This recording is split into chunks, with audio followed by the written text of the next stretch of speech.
Bonsoir et bienvenue à cette soirée où on va parler de l'Apocalypse, une soirée vraiment bénie. On va répondre à vos questions. Vous avez été nombreux en fait à nous écrire et nous poser vos questions concernant la fin des temps. Et puis aujourd'hui, on est vraiment bénis. On reçoit sur le plateau l'évangéliste Mario Mascotte. Bonjour frère Mascotte. Très heureux d'être avec vous. Gloire à Dieu. Et le docteur Jonathan Berceau. Vous connaissez déjà Dr Jonathan ici à EMCI. Donc, il est chroniqueur dans l'émission Bonjour chez vous. Et puis également le directeur exécutif, du ministère ici. C'est ça. Donc, une source de bénédiction pour plusieurs personnes, localement et dans les nations. Et notre invité spécial, c'est l'évangéliste Mario Mascotte, que vous connaissez très, très bien. Il est animateur de l'émission Les actualités prophétiques. Les actualités prophétiques, oui. Voilà. Mais vous enseignez également la prophétie, en fait, l'enseignement eschatologique, si on veut, depuis au-delà de 40 ans.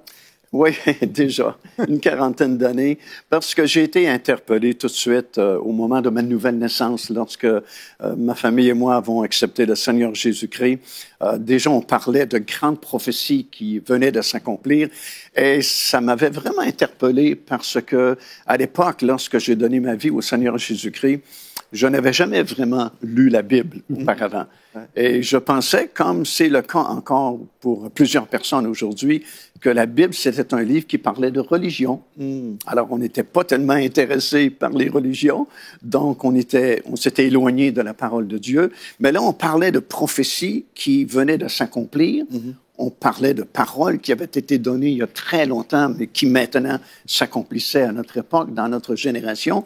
Et ça m'a vraiment interpellé à l'époque et je me suis intéressé tout de suite au domaine eschatologique, aux prophéties des derniers jours et surtout concernant le retour du Seigneur Jésus-Christ. Et en même temps, vous avez découvert en fait que le livre de l'Apocalypse, ce n'est pas un livre qui devrait nous faire peur, mais plutôt nous bénir. Oui, tout à fait, parce que dès qu'on prononce le mot apocalypse, tout de suite on pense à jugement, on pense à colère, on pense à catastrophe, mais c'est tellement plus que cela, le livre de l'Apocalypse, parce que c'est le dévoilement. D'ailleurs, le mot apocalypse vient du mot grec apocalypsis, qui signifie dévoilement. Aussi, dans la traduction de la Bible en anglais, c'est révélation. Alors déjà, c'est un livre qui nous révèle des choses. D'ailleurs, dans le premier verset, le tout premier verset du livre de l'Apocalypse, Dieu dit que c'est une révélation qu'il donne à ses serviteurs pour leur montrer les choses qui doivent arriver bientôt. Alors, c'est un livre de révélation et c'est curieux parce que c'est probablement le livre le moins lu de toute la Bible, mais c'est le seul livre où une promesse est attachée à ce livre-là si nous le lisons. C'est ça.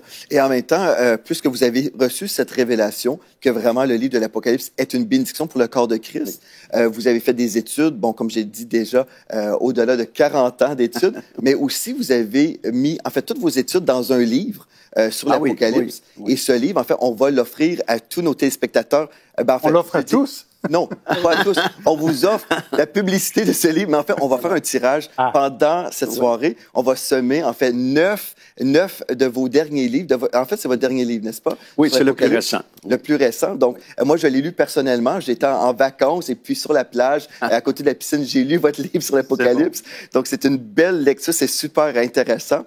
Et puis, on va faire le tirage dans cette soirée. Donc, vous pouvez déjà nous écrire. En fait, vous voyez à l'écran, là où vous pouvez nous contacter pour participer. Donc, EMCTV/Apocalypse. Et puis, vous pouvez juste vous inscrire pour ce tirage. On va avoir 3 sessions, si on veut, de tirage pendant cette soirée. Donc, gloire à Dieu pour tous ceux qui vont gagner. Formidable.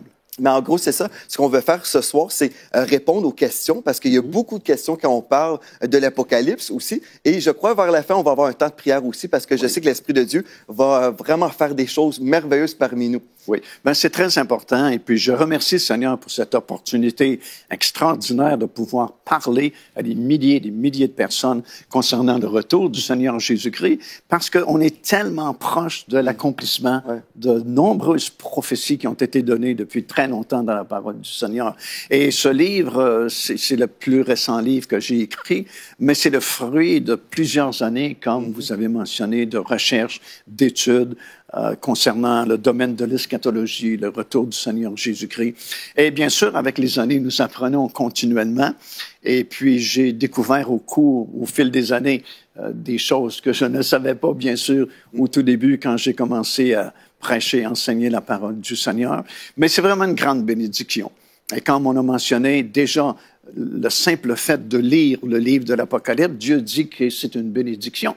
Il dit « Heureux celui qui lit ce livre-là, qui entend la parole de la prophétie et qui met ces choses en pratique dans sa vie. » Pourquoi? Parce que le livre de l'Apocalypse, c'est vraiment un livre exceptionnel parmi tous les autres livres de la Bible, parce que ça va nous dévoiler comment Dieu va s'y prendre pour établir son royaume partout sur cette planète. Parce qu'en fait, la bonne nouvelle que nous prêchons souvent, que on peut être sauvé en acceptant le Seigneur Jésus-Christ comme notre Seigneur, notre Sauveur, c'est bien. Mais ce que les disciples, les apôtres prêchaient, c'était, oui, la bonne nouvelle, mais la bonne nouvelle du royaume. Ce que Jésus annonçait, c'était la bonne nouvelle du royaume. Alors, il faut que ce royaume-là vienne un jour de façon visible, de façon tangible, qu'on puisse le voir. En fin de compte, le mot royaume vient du mot grec basilia, qui signifie tout simplement gouvernement. Alors, lorsqu'on parle du royaume, on parle du gouvernement de Dieu qui, un jour, va s'établir partout sur cette planète.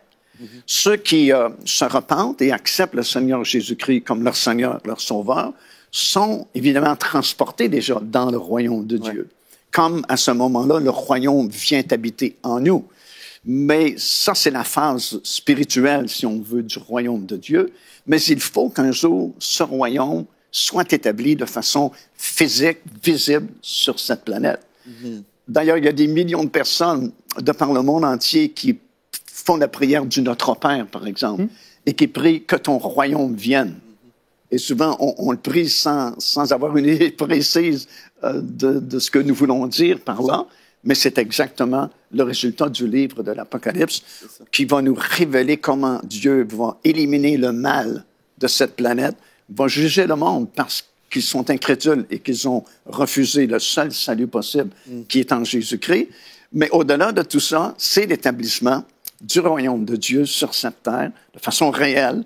Et tous ceux et celles qui auront accepté le Seigneur Jésus-Christ seront un jour ressuscités dans leur corps glorieux et seront des citoyens de ce royaume-là qui sera partout sur cette planète. Super. Bien, gloire à Dieu. En tout cas, je suis excité. Je sais que, en fait, moi, le premier sujet que j'ai étudié quand j'ai étudié la parole de Dieu, c'était l'Apocalypse. Ah oui. J'avais peut-être 12-13 ans. Je lisais des livres sur l'eschatologie. Ça m'intéressait. Et puis, je sais qu'il y a plusieurs personnes qui sont intéressées. Je sais que, Dr. Jonathan, vous avez reçu plusieurs questions. Un des sujets qui revenait beaucoup, c'était justement sur la tribulation. Parce que quand on parle de tribulation, on parle parfois, en tout cas, des fléaux. On a peur peut-être de souffrir et tout ça. Oui. Donc ça, c'est une des questions que vous avez reçues, que nous avons reçues en fait ici à MCI. Ça, puis c'est un peu tout le paradoxe de l'Apocalypse, enfin, ou de ceux qui ont du mal à comprendre l'Apocalypse. Et ce soir, on va essayer de démystifier ou de répondre un petit peu à toutes ces questions. C'est que d'un côté, on entend, puis Pasteur Mario l'a bien présenté, parler de bonnes nouvelles, et quelqu'un va dire « mais j'ai pas vu de bonnes nouvelles dans l'Apocalypse ». Ça ressemble plus à beaucoup de catastrophes qu'une bonne nouvelle. Et pourtant, l'Apocalypse, c'est un livre de bonnes nouvelles. Et on a trop souvent tendance à voir les catastrophes, les fléaux, les tribulations. Et en effet, il y a beaucoup de questions qui viennent là-dessus en disant comment ça se passe, c'est quoi tous ces fléaux, on a ces 7, il y a beaucoup de 7 qui arrivent. Donc les 7 trompettes, les 7 couples. Bon, on est avec tous ces fléaux qui s'enchaînent. Et on se pose la question, mais où est la bonne nouvelle là-dedans? Alors, on a reçu en effet beaucoup de questions, des questions générales, peut-être comme un petit peu Shaina du Sénégal, qui veut juste comprendre c'est quoi l'Apocalypse, est-ce que c'est un livre poussiéreux ou c'est une portée pour nous aujourd'hui? Puis dans l'introduction, vous avez entendu que l'Apocalypse, c'est pas un vieux livre, mais c'est un livre d'actualité. Je comprends le titre de votre émission. Ce sont des actualités prophétiques. C'est un livre d'actualité et on peut s'y retrouver. Et parmi les questions qui reviennent les plus souvent, ça va être des questions par rapport aux faux prophètes. C'est quoi ce faux prophète par rapport aux 144 000 ou encore la place d'Israël dans tout cela. Et évidemment, celui qui qui intrigue le plus, c'est cette figure de l'Antichrist. Mm-hmm. Bien sûr, le livre de l'Apocalypse, c'est un livre un peu spécial à comprendre parce qu'il y a beaucoup d'images, de représentations du temple de l'Ancien Testament, beaucoup d'imagerie lorsque Jean fait la description de certaines choses. Afin de bien comprendre puis bien interpréter le livre de l'Apocalypse, je pense qu'il y a 3 choses qui sont nécessaires. Premièrement, il faut quand même avoir une connaissance, du moins sommaire, de l'Ancienne Alliance, du temple, de l'ordre sacerdotal, lévitique, et ainsi de suite, parce que tout au long du livre de l'Apocalypse, on fait référence à ces choses-là. Et il y a un écho aussi avec d'autres livres bibliques. On a un écho avec Daniel, avec Ézéchiel, et puis aussi avec on retrouve dans les fléaux un petit peu les plaies d'Égypte, l'Exode. Donc, quand on ne connaît pas l'Ancien Testament, on a du mal à... C'est plus difficile. Puis deuxièmement, il faut faire l'harmonisation des Écritures. Parce que, bien sûr, lorsqu'on parle d'un livre comme le livre de l'Apocalypse, les gens vont émettre beaucoup d'opinions différentes. Mais ce qui est important, c'est d'avoir une révélation. Mm-hmm. C'est un peu comme lorsque Jésus est monté dans le nord d'Israël, à Banias, Césarée de Philippe, comme ça s'appelait à l'époque, et qui a demandé à ses disciples, « Qui dit-on que je suis? » Alors, les disciples avaient différentes opinions. Ils ont dit, les uns disent que tu es Jean-Baptiste, et c'est curieux parce que Jean-Baptiste venait tout juste d'être décapité. D'autres disent que tu es Jérémie. Alors, il y avait beaucoup d'opinions parmi les gens à l'époque. Mais Pierre avait une révélation. Il a dit, tu es le Christ, le Fils du Dieu vivant. Mm-hmm. Alors, c'est un peu la même chose aujourd'hui. Un peu, monsieur tout le monde a son opinion au sujet des prophéties de la fin du livre de l'Apocalypse. Mais ce qui est important, c'est d'avoir la révélation par le Saint-Esprit. Et ça vient, cette révélation-là, lorsqu'on fait l'harmonisation des Écritures. Autrement dit, tu ne peux pas prendre juste un verset ici et en faire une doctrine. Il faut que ça s'harmonise avec les autres versets tout au long de la Bible. Et troisièmement, ce que je remarque aussi, c'est qu'il faut absolument respecter la division du livre que Jésus lui-même a faite. Oui. Et c'est dans Apocalypse, 1er chapitre, verset 19, alors qu'il dit à Jean, « Écris les choses qui sont », les choses plutôt que tu as vues. Deuxièmement, les choses qui sont. Mm-hmm. Et troisièmement, les choses qui doivent arriver après elles. Mm-hmm. Alors, c'est très simple. Il y a 3 divisions au livre de l'Apocalypse. Écris les choses que tu as vues. Elles sont décrites dans le 1er chapitre. C'est la vision que Jean a eue de Jésus-Christ ressuscité dans son ministère de souverain sacrificateur. Deuxième partie, écris les choses qui sont. Ça, c'est décrit dans le 2e et 3e chapitre du livre de l'Apocalypse. Et c'est l'histoire terrestre de l'Église, représentée sous la forme de 7 églises qui avaient été sélectionnées à l'époque, parce qu'en elles, il y avait les caractéristiques principales qui allaient marquer les 7 grandes époques de l'histoire terrestre de l'Église. Et puisque l'Église est encore sur cette terre au moment où on fait cet enregistrement, du moins, on n'a pas été enlevé encore. Alors, nous sommes dans les choses qui sont. Parce que c'est l'histoire terrestre de l'Église. Et la 3e et plus longue partie du livre de l'Apocalypse, c'est du 4e chapitre, 1er verset, jusqu'à la fin du livre. Mm-hmm. Et c'est bien, comme dit Jésus, les choses qui doivent arriver après les choses qui sont. C'est ça. Alors, tant que les choses qui sont, qui est l'Église ou l'histoire terrestre de l'Église, et aussi longtemps que l'Église est ici sur la terre, nous sommes dans la 2e partie du livre de l'Apocalypse, et tout ce qui est écrit, en fait, depuis le 4e chapitre, 1er verset, jusqu'à la fin du livre, il n'y a absolument rien d'arrivé encore, parce que ce sont les choses qui doivent arriver après les choses qui sont. Et je crois que c'est important de le mentionner, parce qu'aujourd'hui, surtout via Internet, on entend différentes prédications et prédicateurs qui affirment que nous sommes sous le jugement du 3e cavalier de l'Apocalypse, ou d'autres on est sous les trompettes, mais c'est impossible. Parce que tant et aussi longtemps que l'Église est encore ici, nous sommes que dans la 2e partie du livre, les choses qui sont. Et puis, et là, ça vaut la peine de s'asseoir là-dessus, parce que c'est quelque chose peut-être de nouveau pour ceux qui nous écoutent, parce que on a, en effet, comme vous le dites, puis bon, avec Internet, on entend beaucoup de choses, beaucoup de gens qui disent, bon, ben, vous voyez là, tel événement, par exemple, quand il y a eu les tours du 11 septembre, on a beaucoup connecté ça à une catastrophe apocalyptique, ou alors, bon, pour les plus vieux comme moi, quand il y a eu Tchernobyl ou quand il y a eu tel ou tel épisode, on a vu cette absinthe et ainsi de suite. Donc, en fait, ce qu'on est en train de dire ici, c'est que les prophéties de l'Apocalypse font référence à un temps eschatologique et à des choses à venir. Voilà. Et si aujourd'hui, on a eu l'impression d'avoir, une similitude ou une connexion avec une tribulation ou des fléaux de l'Apocalypse, ben en fait, on va plus parler de similitude, mais non pas de l'accomplissement. Exactement. Mais il y a un accomplissement à venir. De la même manière que quand les tout premiers lecteurs de l'Apocalypse ont reçu le texte, parce que quand Jean a écrit, puis que les lettres sont parties, puis qu'on découvre le manuscrit pour la toute première fois, ils ne sont pas en train de dire « Ah, c'est intéressant, c'est ce qui va arriver en 2020 ». Non, pour eux, ce n'est pas ce qui va arriver en 2020 ou en 2019. Pour eux, c'est clair, c'est ce qui est en train de leur arriver. Et ils connectent leur vécu avec ce texte-là, et c'est ce qu'on a fait un petit peu tout au long de l'histoire. Mais maintenant, même si aujourd'hui, on est capable de connecter notre histoire avec des tribulations, des fléaux ou des prophéties de l'Apocalypse, on peut le faire parce qu'on va dire on est à peu près dans le même schéma, c'est-à-dire souffrance, mais aussi fin triomphante, mais que, ultimement, ces prophéties font référence aux choses à venir. Voilà, on parlait tout à l'heure de tribulation. Alors, il y a une période très précise d'une durée de 7 années. Ça, c'est dans Daniel, chapitre 9, et le verset 27 qu'on peut trouver. La semaine qui manque, là. Voilà, la semaine qui manque, c'est une semaine de 7 années. Et puis, ce sont les 7 années de tribulation, comme nous les appelons.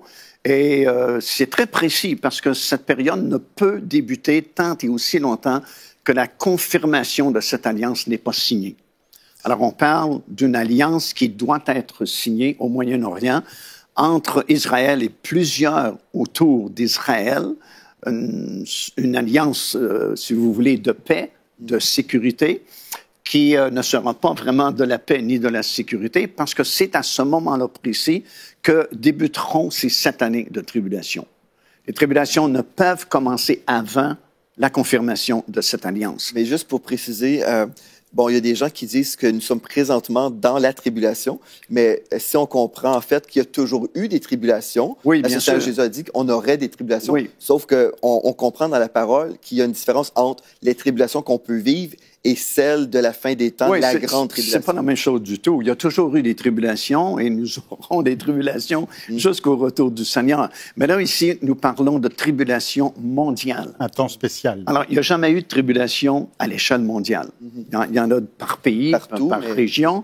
Mais là, c'est un temps vraiment marqué, un temps particulier qui va toucher le monde entier. Parce que dans le livre, justement, de l'Apocalypse, dans le 3e chapitre, et au verset 10, il est bien mentionné que cette épreuve va toucher le monde entier.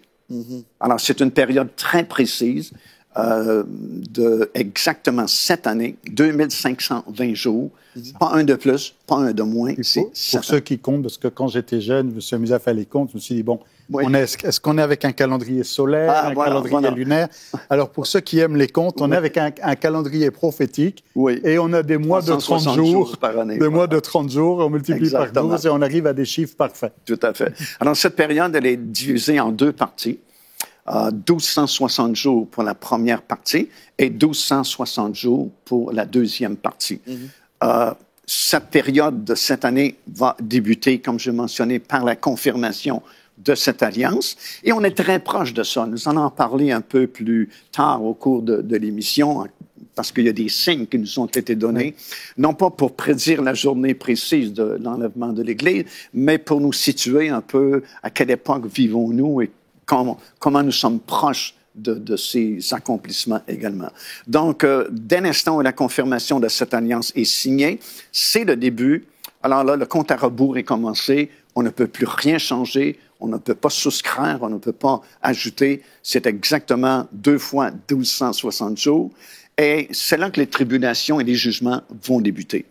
La première trompette, et ainsi de suite. Oui, ce que nous voyons au tout début dans le 5e chapitre du livre de l'Apocalypse, c'est que Jean est ravi en esprit au ciel et il va voir différentes choses, des choses glorieuses comme le trône de Dieu et ainsi de suite. Mais ce qui nous frappe vraiment, c'est que dans ce 5e chapitre, il va voir Dieu assis sur le trône et il y a un livre dans sa main droite scellé de 7 sceaux. Et il y a une séquence, dans ce 5e chapitre, une espèce de cérémonie d'ouverture du premier sceau qui est franchement dramatique. Et je pense que Dieu aime les grandes célébrations, les grandes cérémonies, parce que c'est tellement intense, on cherche dans le ciel, sur la terre et sous la terre, quelqu'un qui serait assez digne de briser le premier sceau de ce livre-là, parce que dès le moment où le premier sceau sera brisé, c'est le début du jugement de Dieu. Ça. Alors, on cherche quelqu'un, et c'est tellement intense ce qui se passe dans le ciel, cette recherche-là, que Jean va vraiment pleurer, parce qu'on ne trouve personne. Personne dans le ciel, personne sur la terre, personne sous la terre n'est digne d'offrir le premier sceau. Alors, probablement, ce que Jean pense, c'est que si on n'est pas capable de trouver une personne assez digne d'offrir ce livre-là, le royaume de Dieu ne s'établira jamais sur la planète. Mais voilà qu'un des 24 veilleurs qui sont là dit, mais il y a cet agneau qui est au milieu du trône, lui seul est digne d'offrir ce livre-là et de briser le premier sceau. Et bien sûr, l'agneau dont il est question, c'est le Seigneur Jésus-Christ, lui qui a triomphé de l'ennemi sur la croix de Golgotha. Et il est vraiment le seul digne d'ouvrir ce premier sceau qui va permettre le début des jugements de Dieu sur un monde impie, un monde qui a rejeté justement Dieu et surtout son Fils qui est venu pour nous sauver. Alors ça se passe au tout début, dans les 1260 premiers jours. Alors dès que le premier sceau est brisé, on va enchaîner avec le deuxième, le troisième, le quatrième, et là il y a une guerre qui éclate sur la planète, qu'on appelle communément la guerre de l'Antéchrist, qui est décrite sous la forme de 4 chevaux, 4 cavaliers de couleurs différentes. Et c'est déjà une première guerre, peu de temps vraiment après la confirmation d'une alliance de paix. Alors, comme ça dit dans ces versets-là, la paix fut enlevée de la terre. Donc, si la paix fut enlevée de la terre, c'est qu'il y avait déjà une entente de paix préalablement, qui est brisée, qui est enlevée par cette guerre-là, qu'on appelle dans le jargon biblique la guerre de l'Antéchrist. Ces 7 premiers sceaux-là seront suivis du jugement, justement, des 7 trompettes qui vont nous conduire à la 7e et dernière trompette, qui est le 3e malheur d'une série de 3 malheurs, vraiment. Parce que si nous lisons attentivement, la 5e, la 6e et la 7e trompette, ce sont 3 malheurs spéciaux qui sont mentionnés dans le livre de l'Apocalypse.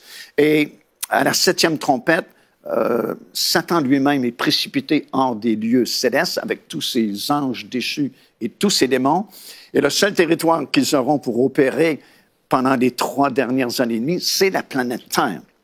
Et il y a une exhortation qui est lancée aux habitants, justement, de la Terre à ce moment-là, disant « Malheur à vous, parce que le diable est descendu avec une grande rage, parce que son territoire est limité à la planète Terre, justement. » Et puis, en même temps, c'est l'émergence de l'Antéchrist à titre de gouvernement mondial. Et on a beaucoup de questions sur l'Antéchrist. Voilà. Il y en a qui nous demandent, est-ce qu'il est déjà né? Est-ce qu'on le connaît? Il y en a même qui nous demandent, sans donner son nom, est-ce que vous avez une idée de qui il est?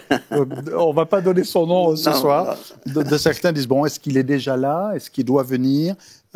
Et beaucoup se posent la question. Il y en a d'autres qui disent, mais c'est quoi la différence entre l'Antéchrist et le faux prophète? Et c'est Esther de France qui nous dit, je pensais que c'était la même chose. C'est quoi ce prophète de la fin des temps? Et donc, on se pose beaucoup de questions sur c'est quoi cet Antéchrist? Oui, en fait, il y aura une trinité satanique à ce moment-là. Satan lui-même, l'Antéchrist et le faux prophète, qui est une caricature, si on veut, de Dieu le Père, le Fils et le Saint-Esprit. Bien sûr, on ne peut pas afficher un nom, coller un nom sur un personnage connu, comme beaucoup de gens ont fait d'ailleurs ces dernières années, un peu n'importe quel personnage important sur la planète, c'était le futur Antéchrist. Nous ne le saurons pas tant et aussi longtemps que cette alliance ne sera pas confirmée. là, nous le saurons parce que tous les prédicateurs du monde entier, lorsque cette alliance sera signée, changeront le message qu'ils auront préparé pour leur congrégation parce que ce sera évident pour tous. Lorsqu'une personne sera capable de signer une entente, une alliance pour une durée de 7 ans entre Israël, Palestiniens, pays arabes autour d'Israël, croyez-moi, c'est le fameux cri de minuit de Matthieu chapitre 25 qui réveille tout le monde finalement, parce que nous saurons à ce moment-là que c'est l'Antéchrist. Pour Israël, malheureusement, ils seront trompés parce qu'ils croiront vraiment que c'est leur Messie, parce qu'il accomplira des choses vraiment extraordinaires pour Israël. Pour le monde, ce sera un génie politique parce qu'on a tenté à maintes et maintes reprises, surtout les États-Unis d'Amérique, de signer une entente ou un traité de paix au Moyen-Orient sans succès, mais cet homme va réussir. Mais pour nous, l'Église, nous saurons que cet homme, c'est l'Antéchrist. Et ce n'est qu'à ce moment-là qu'il sera identifié. Au tout début, c'est comme un homme qui apporte la paix et la sécurité, mais ça change radicalement et très rapidement, comme j'ai mentionné, par la fameuse guerre de l'Antéchrist. 3 ans et demi plus tard, il réussit dans ses entreprises, il devient le gouvernement mondial. Et à ce moment-là, il y aura un temple qui aura été reconstruit sur l'esplanade du temple à Jérusalem. Et on en parlera sûrement dans quelques minutes. Il y a une pression extraordinaire présentement sur le gouvernement israélien pour la construction d'un prochain temple. Alors, le temple sera construit puisque... Pour ceux qui ne connaissent pas trop Israël, le problème, c'est qu'il y a une mosquée à cet endroit-là. Ah oui, il y a une mosquée et puis le contrôle de l'esplanade du temple se fait par ce qu'on appelle le Waqf, qui est la police religieuse jordanienne. Et puis, c'est vraiment pas possible aujourd'hui de construire un temple. Ouais. Cependant, la Bible affirme qu'il y aura un temple construit sur l'esplanade du temple. Il y a plusieurs versets qui le prouvent. Et d'ailleurs, dans Thessaloniciens, Paul parlant de l'Antéchrist, va dire qu'il va s'asseoir dans le lieu saint du temple. Alors, pour s'asseoir dans le lieu saint du temple, il faut bien qu'il y ait un temple. Et aujourd'hui, sur l'esplanade du temple, il n'y a pas de temple. Alors, il va avoir un temple un jour qui sera construit. Et puis, à ce moment-là, l'Antéchrist prend contrôle d'une grande partie, du moins, du monde. Et soudainement, la Bible parle d'un deuxième personnage qui fait son apparition, que la Bible appelle le faux prophète, qui va plus ou moins réunir toutes les autres religions sous le même parapluie et va devenir le leader spirituel, religieux de cette fausse religion qui va perdurer pendant les dernières 3 années et demie des 7 années de tribulation. Et celui-là, il va affirmer, en fait, cet homme politicien, en fait. C'est ça? Oui, c'est ça. Il va demander, parce que il y a des versets très, très particuliers qui sont mentionnés dans le 13e chapitre, justement, de l'Apocalypse, après le son de la 7e trompette, alors qu'on voit cet homme qui devient le gouvernement mondial, mais qui est tué par un coup d'épée, comme c'est mentionné dans le livre de l'Apocalypse. Et tout le monde constate sa mort, son décès, mais surnaturellement, soudainement, il revient à la vie. Alors, encore une fois, c'est une caricature de la mort et la résurrection du Seigneur Jésus-Christ. Et le faux prophète qui soudainement fait son apparition au même moment va dire qui est semblable à cet homme qui a la blessure mortelle, mais qui pourtant vit quand même. Il va demander aux gens, à la population mondiale, de se faire une image, une représentation de cet homme. Il va demander l'adoration. Et c'est dans ce contexte qu'on a le fameux chiffre 666, qui a fait beaucoup parler, mais c'est quand même assez spécial parce que le texte dit que celui qui a de l'intelligence, bon, je ne sais pas s'il y a des gens qui ont de l'intelligence par ici, mais que celui qui a de l'intelligence calcule le chiffre de la bête. Ce chiffre est 666. Alors, on a ce chiffre-là et on a aussi d'autres questions qui reviennent assez souvent concernant la marque de la bête. Donc, on a la marque, le chiffre qui sont quand même assez... c'est peut-être les points les plus populaires, on va dire, de l'Apocalypse. Quand on parle de l'Apocalypse, il y en a qui vont dire « Ah oui, le chiffre, la marque ». Évidemment, on en parle beaucoup, on en a parlé beaucoup dans les années passées, et c'est encore aujourd'hui difficile à bien comprendre ce que le texte veut nous dire, sauf que ce que nous comprenons, c'est que ce gouvernement aura la possibilité et la capacité de contrôler le monde entier, si on peut s'exprimer ainsi, parce que les versets parlent du monde entier. Alors, ils sauront ce que vous faites, ce que vous avez, vos déplacements. Et évidemment, c'était difficile à comprendre ce texte-là il y a plusieurs années passées, mais à notre époque, c'est de plus en plus facile à comprendre à cause des développements technologiques que nous avons à notre époque, dans notre génération, où on peut suivre les gens et leurs allées et venues, ce qu'ils ont, ce qu'ils dépensent, et ainsi de suite. Alors, définitivement, la marque de la bête, c'est quelque chose avec le système électronique qui ne sera imposé qu'au milieu des 7 années de tribulation. Donc, un chrétien qui n'a pas à avoir peur d'avoir la marque de la bête, parce qu'il ne sera plus là. Voilà, tout à fait. C'est ça. Donc, pour ceux qui sont inquiets, aujourd'hui, mais vous pouvez dormir tranquille ce soir. Vous n'avez pas la marque de la bête sur vous. Non, si vous aimez le Seigneur, si vous êtes à lui, tant que le Seigneur n'est pas revenu, il n'y a pas de marque de bête. Voilà. Juste une autre chose aussi, Frère Mascotte, c'est qu'il y a plusieurs personnes qui se posent toujours la question, comme on a mentionné, concernant l'Antichrist. Est-ce que c'est tel président des États-Unis? Est-ce que c'est telle personne? Constamment, les gens, et surtout comme on a mentionné sur YouTube, il y a plusieurs experts qui se lèvent, qui ne sont pas des experts. Il y a beaucoup de personnes comme ça. Et ma question pour vous, est-ce que nous, les enfants de Dieu, aujourd'hui, puisque vous avez mentionné en fait que la période des 7 années de tribulation commence dès la signature de cette alliance, est-ce qu'on devrait même être à la recherche de cet homme politique, l'Antichrist? Non, mieux vaut pas, parce qu'on va se tromper, définitivement. Il ne sera révélé qu'à ce moment-là, lorsque cette confirmation de cette alliance arrivera, nous saurons que c'est lui. Alors, on connaîtra son nom à ce moment-là, nous saurons c'est qui à ce moment-là, mais c'est inutile de jouer à ce jeu-là auparavant, parce que c'est certain que nous allons nous tromper. Et si on s'en tient uniquement à la parole de Dieu, selon les prophéties de Daniel dans l'Ancien Testament, qui est un livre compagnon du livre de l'Apocalypse, les deux se complètent vraiment, nous savons que cet homme va émerger du Moyen-Orient.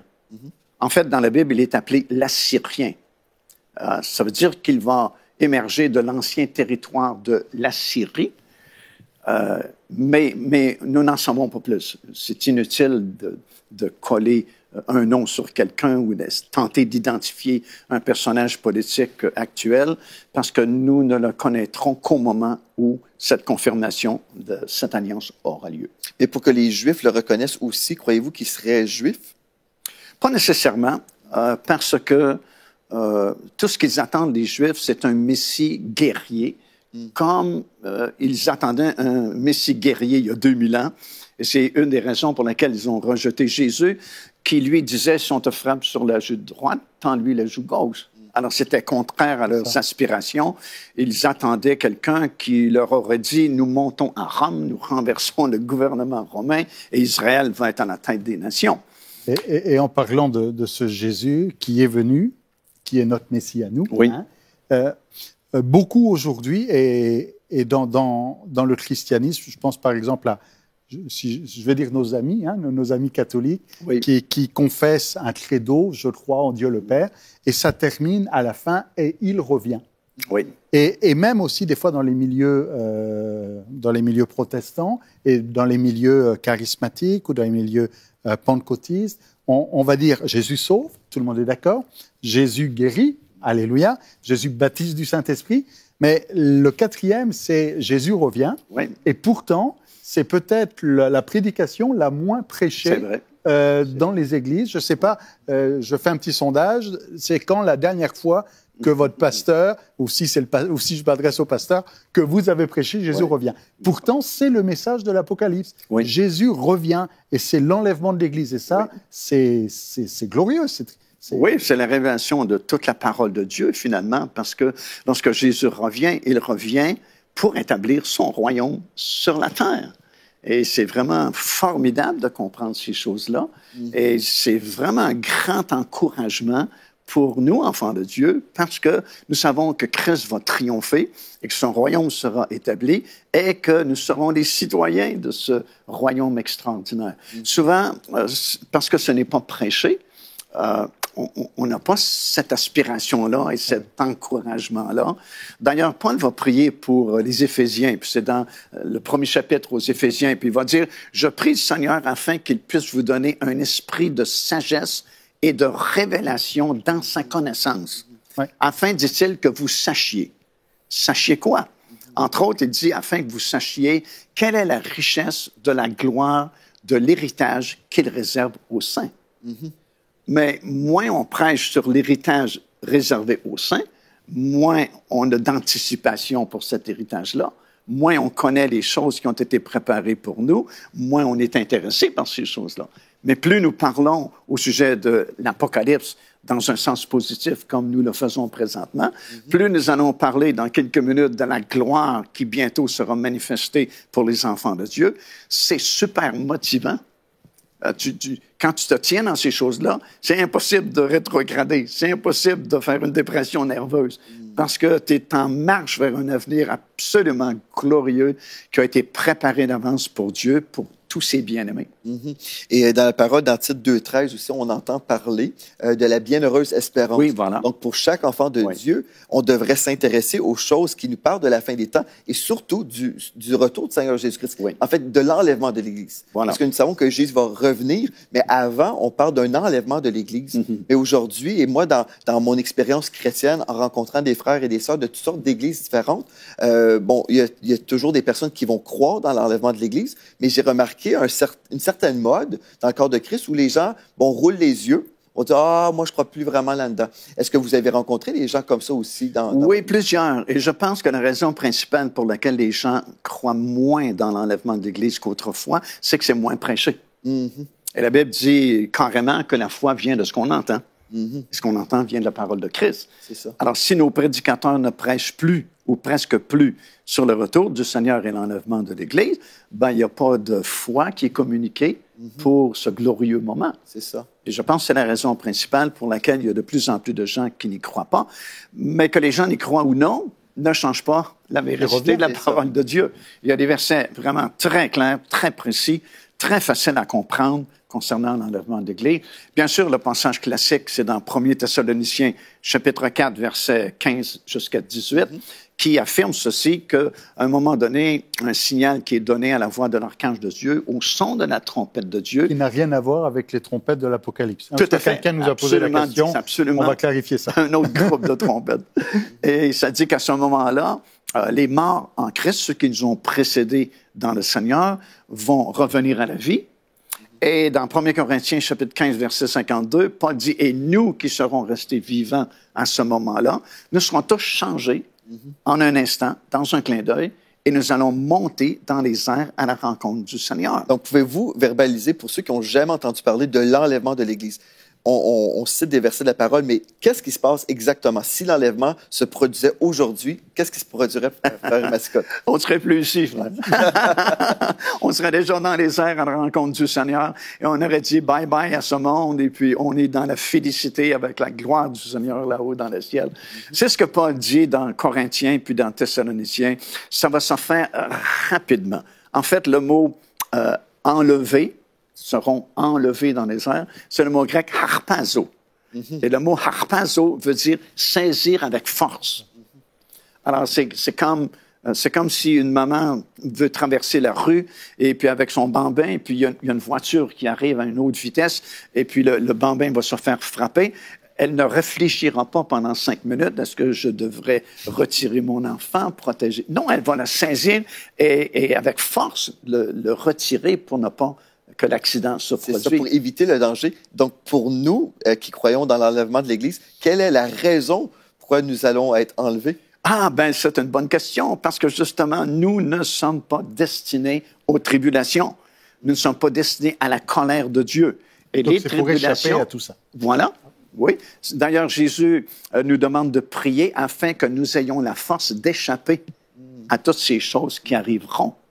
Et c'est très clair dans dans la Bible. D'ailleurs, dans 1 Thessaloniciens, 1er chapitre, verset 10, ça dit que Jésus revient afin de nous délivrer de la colère à venir. 1 Thessaloniciens, chapitre 5, verset 9, cette fois-là, ça dit « Car nous ne sommes pas destinés à la colère de Dieu, mais à l'acquisition du salut par Jésus-Christ.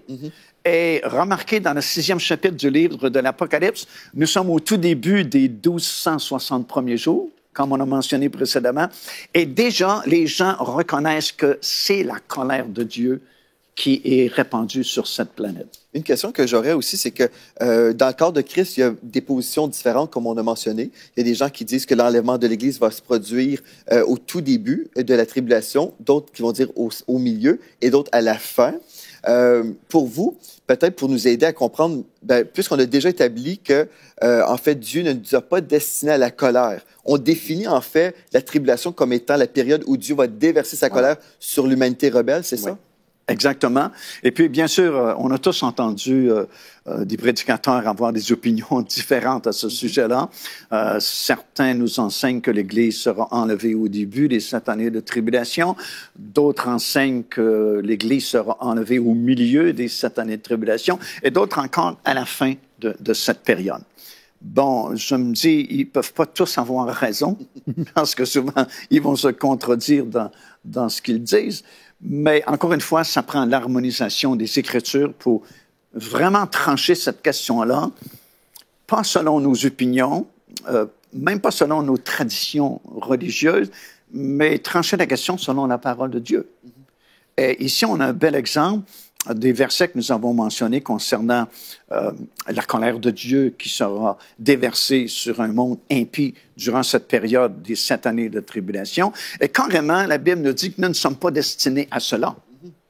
Alors, si nous ne sommes pas destinés à cela, et surtout, comme nous le lisons dans 1 Thessaloniciens, 1er chapitre, verset 10, que nous attendons le Seigneur Jésus-Christ du ciel qui nous délivre de la colère qui va venir. Alors, ça veut donc dire que c'est pas possible que nous soyons ici durant le déversement de la colère de Dieu. Je pense que c'est dans le livre de Nahum, au tout début, que ça dit « Dieu réserve sa colère pour ses ennemis ». Alors, si nous sommes sauvés, nous ne sommes plus ennemis de Dieu, nous sommes amis de Dieu. Et c'est comme tout chef d'État, si une guerre éclate, il va retirer d'abord ses ambassadeurs. Alors, ils ne laisseront pas ses ambassadeurs dans un siège ou un état de crise. Et Dieu fera la même chose. Et il faut que son Église soit retirée de cette planète, alors que la colère de Dieu va déferler sur le monde. Mais une raison vraiment par-dessus toutes les autres raisons que j'ai découvertes il y a plusieurs années maintenant dans la parole du Seigneur, c'est le fameux principe des prémices. Alors ça, c'est vraiment fabuleux de connaître ça. Ça a été établi par Dieu déjà dans l'Ancien Testament, dans Lévitique, chapitre 23 et le verset 10, alors qu'il va délivrer son peuple hors d'Égypte pour le conduire dans le pays de Canaan. Et il va leur donner un cours intensif en agriculture. Parce que, bon, tous ces gens-là du peuple de Dieu qui étaient en Égypte ne cultivaient pas la terre en Égypte, c'était des faiseurs de briques. Mais en Israël, dans le pays promis, pays de Canaan, ils ne travailleront plus la brique, ils vont travailler la terre.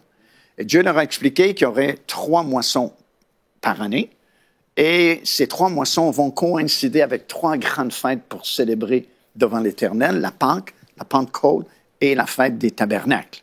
Et il va établir le principe des prémices. Il va leur dire, par exemple, au sujet de la première moisson, qui est l'orge, qui coïncide avec la fête de la Pâque, il va leur expliquer qu'avant de moissonner le champ d'orge, il faut qu'ils prélèvent les prémices, 1 ou 2 gerbes de cette moisson d'orge, présentent les gerbes au temple à Jérusalem, au souverain sacrificateur, qui, lui, va les agiter devant l'Éternel d'un côté et de l'autre, comme c'est écrit, afin qu'elles soient agréées par l'Éternel.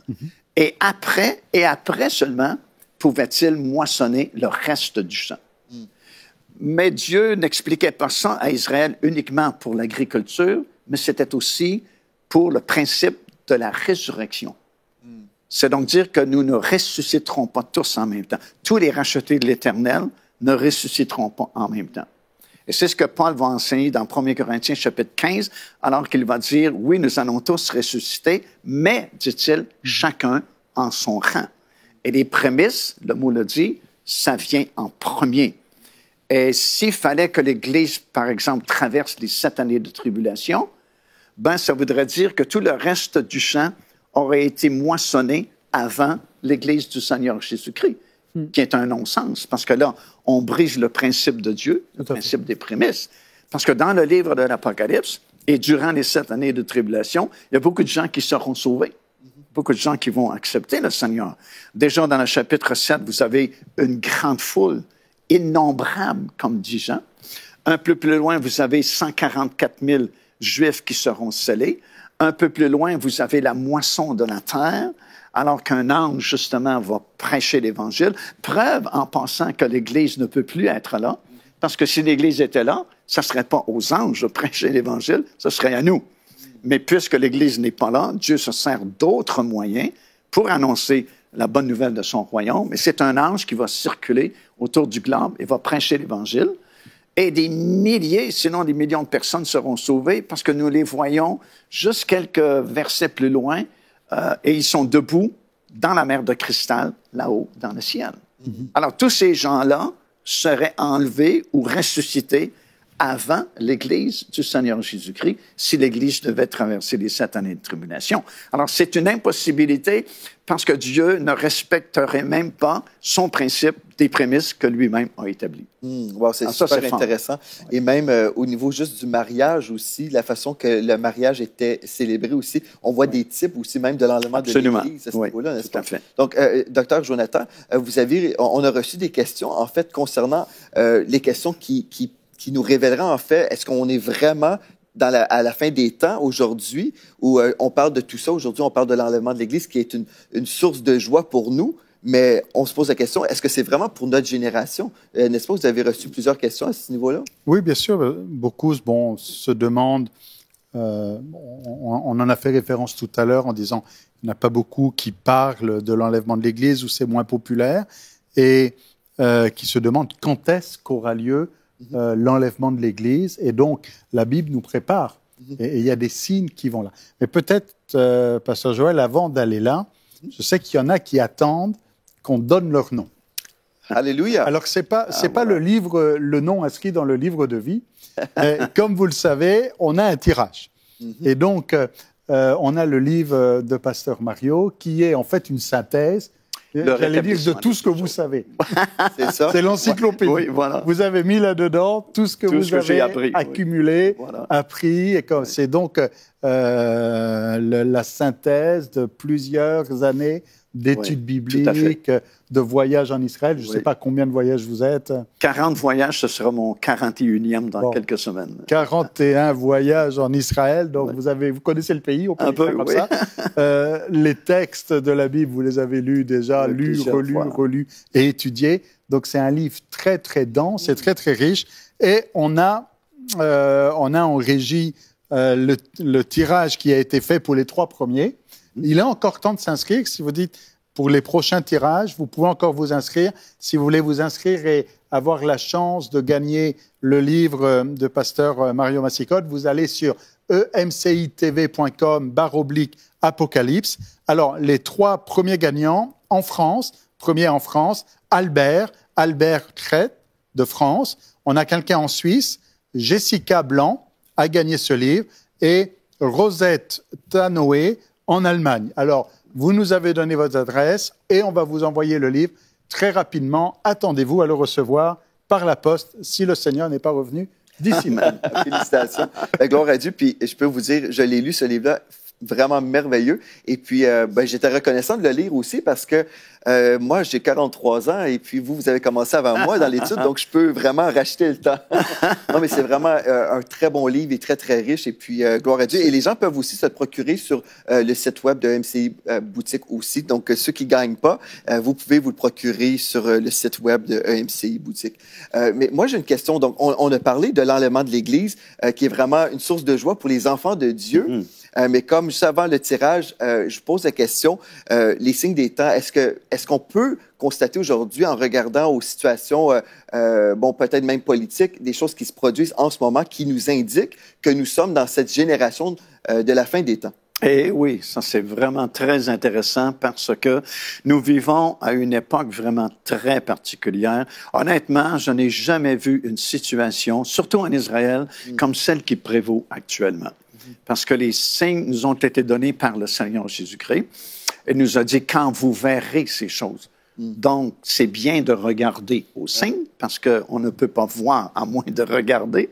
Et dans la parole de Dieu, Dieu divise le monde entier en 3 groupes. Ça, c'est dans 1 Corinthiens, chapitre 10 et le verset 32. Ces 3 groupes-là sont Israël, les nations et l'Église de Dieu. Dans ce texte-là de Corinthiens, Paul dit « Ne soyez en scandale ni aux Juifs, ni aux Grecs, ni à l'Église de Dieu. » Dans le domaine spirituel, il n'y a que 2 groupes devant Dieu. Les hommes aiment faire des religions, mais Dieu ne fait pas dans la religion. Pour Dieu, lorsqu'il regarde les milliards d'individus que nous sommes sur la planète, dans le domaine spirituel, il n'y a que 2 groupes, ceux qui sont sans Christ et ceux qui sont en Jésus-Christ. Alors, Dieu ne fait pas de différence entre catholiques, protestants, baptistes, frères en Christ. Dans le domaine spirituel, c'est soit tu es sans Christ ou tu es en Jésus-Christ parce que tu t'es repenti et tu as accepté le Seigneur. Mais dans le domaine physique, domaine du monde, il y a 3 groupes, Israël, les nations et l'Église de Dieu. Et le Seigneur nous a donné des signes, et les apôtres aussi ont prêché, nous ont laissé des signes dans les 3 catégories. Et honnêtement, nous sommes la seule génération qui voit l'accomplissement de tous les signes chez les 3 groupes en même temps. Juste avant notre génération, il y avait certains signes qui se sont accomplis, mais il manquait toujours quelque chose dans l'une ou l'autre de ces 3 catégories-là. Mais honnêtement, à ma connaissance, tous les signes sont accomplis en Israël, surtout chez les nations et dans l'Église du Seigneur Jésus-Christ. En Israël, les signes les plus importants, bien sûr, c'était premièrement la création de l'État d'Israël en 1948, parce que tant et aussi longtemps qu'Israël n'existait pas en tant que nation ou pays, le Seigneur ne pouvait pas revenir. Deuxième grand signe, c'est bien sûr la libération de la ville de Jérusalem lors de la guerre des 6 jours en 1967, au mois de juin 1967. En fait, c'était une prédiction qui avait été faite par Jésus lui-même dans Luc chapitre 21, alors qu'il avait dit que Jérusalem serait foulée aux pieds par les nations jusqu'à ce que le temps des nations soit terminé. Au mois de juin 1967, le temps où les nations contrôlaient Jérusalem, ce qu'on appelle quelquefois Jérusalem-Est, c'est terminé.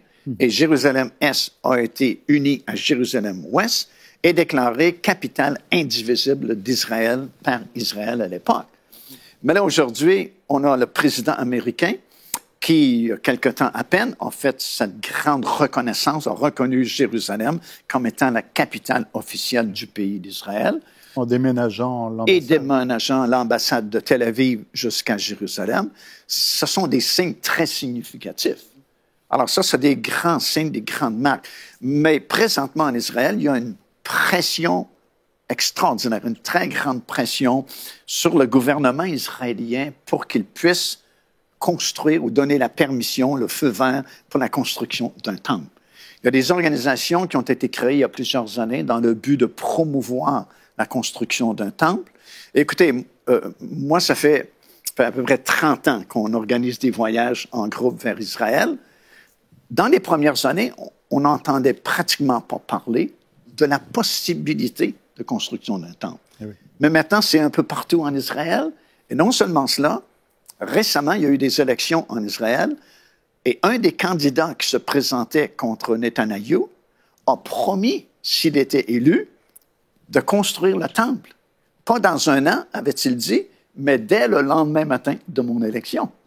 Alors, si un candidat officiel aux élections en Israël promet une telle chose, c'est qu'il sait que c'est possible maintenant de construire un temple. En 1987, c'était la création de ce qu'on appelle l'Institut du Temple à Jérusalem. Et l'année suivante, 1988, ils ont ouvert le premier musée où ils exposaient les premiers items qu'ils avaient fabriqués dans le but de meubler un futur temple. Ça, c'est en 1987. Mais aujourd'hui, depuis au moins 3 ans maintenant, ils ont tout terminé, ils ont tout fabriqué. Ils n'ont plus rien à fabriquer, tout est prêt, tous les items sont là. Ils ont les vêtements sacerdotaux. Ils ont même des sacrificateurs, véritables descendants de la lignée d'Aaron. Parce que de nos jours, on peut prouver scientifiquement si quelqu'un est un Cohen, descendant d'Aaron. Parce que plusieurs années, à l'université de Haïfa, en Israël, et ailleurs aussi dans le monde, on a découvert que tous les vrais descendants d'Aaron ont quelque chose de différent sur le chromosome Y de tous les autres Juifs et de tous les autres habitants sur la planète. Alors, on peut donc prouver scientifiquement si quelqu'un est de la lignée d'Aaron, un Cohen, et peut participer justement au service dans le futur temple. Et c'est vraiment réel parce qu'il y a 2 ou 3 ans à peine, lors d'un voyage justement en Israël, j'ai eu le privilège d'interviewer, de faire une entrevue avec un de ces sacrificateurs-là, qui a confirmé tout ce que nous enseignons et ce que nous prêchons. Et concernant ce temple, j'ai entendu des gens dire, ce n'est pas littéral, on n'a pas littéralement besoin d'avoir un temple à Jérusalem, mais vous voyez en fait que juste dans le monde actuel, les gens disent qu'il va y avoir un autre temple. Donc, on sait que vraiment Dieu a prévu quelque chose. Mais dites-moi pourquoi c'est un signe, parce qu'on a déjà parlé de l'Antéchrist et du temple, mais pourquoi c'est un signe aujourd'hui pour nous? Bien sûr, pour nous, on n'a pas besoin de voir ce temple-là, parce que nous sommes le temple du Saint-Esprit, parce que nous avons accepté le Seigneur Jésus-Christ, qui est venu habiter en nous, et nous sommes devenus le temple de Dieu. Mais c'est remarquable de constater la ferveur avec laquelle ces gens-là ont travaillé pour préparer tout le matériel nécessaire et toutes les choses nécessaires pour meubler ce temple-là. Parce que pour nous, ça nous dit quelque chose. Ça nous dit, wow, puisque la Bible nous annonce qu'il y aura un temple qui sera construit, et qu'autrefois, on n'en parlait pas, mais que maintenant, non seulement nous en parlons, mais on peut le construire vraiment parce qu'on a tout le matériel nécessaire et l'argent pour le faire, c'est qu'on est très proche de quelque chose. Ça, c'est le principe d'un signe. C'est ça. Un Oui, signe annonce quelque chose. Oui. Donc, quand on parle des signes de la fin des temps ou des signes du retour de Jésus, Voilà. eh bien, c'est ces petites choses qui disent, mais c'est en train de s'aligner, ça se prépare, tout est prêt pour son retour et ça vient encourager aussi dans la foi, dans l'accomplissement de ses promesses, parce qu'on dit, bon, il y a des promesses, il y a des prophéties qui semblent des fois difficiles à comprendre ou même à voir, mais comment est-ce que ça peut se réaliser? Et on a des signes qui disent, tu vois, ce qui était inimaginable il y a quelques années devient possible aujourd'hui. Donc ça, c'est des signes qui nous disent, on est vraiment proche du retour de Jésus. Absolument. Et ce serait pure folie aujourd'hui de faire comme si Jésus ne revenait pas alors que tous les voyants sont allumés, tous les signes sont là et nous disent Jésus revient bientôt. Oui, je compare souvent les signes à une voiture qui circule sur une route de campagne et soudainement vous voyez un panneau et sur le panneau, il y a un petit pont étroit qui est dessiné. Alors, qu'est-ce que le panneau veut dire? C'est qu'il y a un pont étroit qui n'est pas tellement loin de toi, parce que si le pont avait été à 100 km, tu ne verrais pas le panneau. Alors, les signes, c'est ça. Ce sont les panneaux que Dieu place sur notre chemin. Et quand on voit ce qui est écrit sur le panneau, on sait que l'objet est proche. Et c'est là pour nous avertir. Tout à fait, exactement. Et considérez ces choses qui se passent en Israël présentement. Le Sanhédrin a été rétabli. Il existait au temps de Jésus. Il a été dissous, mais il a été reconstitué, et c'est une force religieuse en Israël. Et récemment, ils ont fait imprimer ce qu'on appelle le demi-shekel, qui existait autrefois pour le temple à Jérusalem. Et sur le demi-shekel, ils ont placé le profil de M. Trump et le profil de Cyrus. Wow. Pourquoi? Parce que Cyrus, évidemment, ça nous ramène aux Perses et aux Mèdes. L'empire qui a renversé les Babyloniens à l'époque. Et c'est lui, M. Cyrus, qui avait donné l'ordre de construire le temple et de restaurer la ville de Jérusalem. Wow. Et on compare Trump à Cyrus. Et d'ailleurs, plusieurs rabbins très influents ont déjà rencontré M. Trump à Washington, aux États-Unis, pour lui expliquer que s'il avait été élu contre toute attente, parce que c'était vraiment une surprise, l'élection de M. Trump, c'est que Dieu l'avait permis afin que M. Trump puisse faciliter la construction d'un temple à Jérusalem.